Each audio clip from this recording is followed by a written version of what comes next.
I think that, festivals are incredibly risky business. You can, from an independent perspective, the stakes are so high.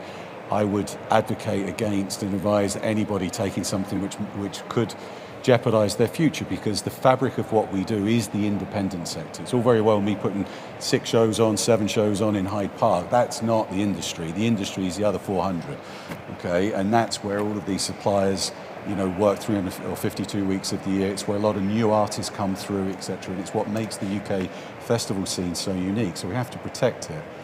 I do hope that there's a caution that comes in, but to Phil's point, that there is a government-backed insurance scheme, which is, like Phil mentioned, it's only going to probably come in way after June 22nd. Clearly they're monitoring and hedging their bets on the marketplace, that a big chunk of it won't wait, and they will sort of mothball themselves to 22.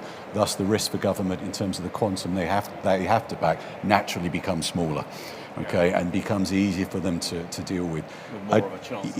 Exactly, yeah. But I do hope that, suppliers, artists especially, work very closely with the independent sector to delay the commitment which they have on contracts and any other risk, artist contracts being one of the big ones, to allow the independent sector to shuffle back until the back end of the summer, so the insurance backstop could apply to them.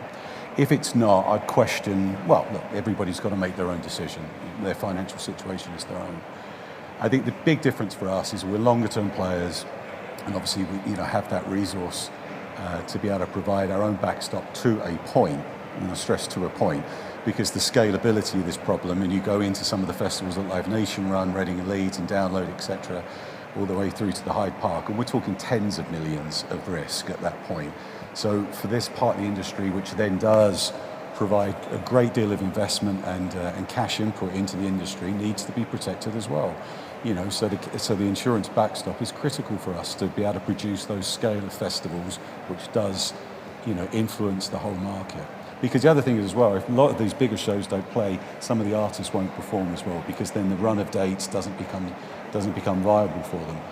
That's especially in a marketplace where Europe is very unlikely to play out anywhere. So we're talking about a domestic touring cycle only really for these summer festivals.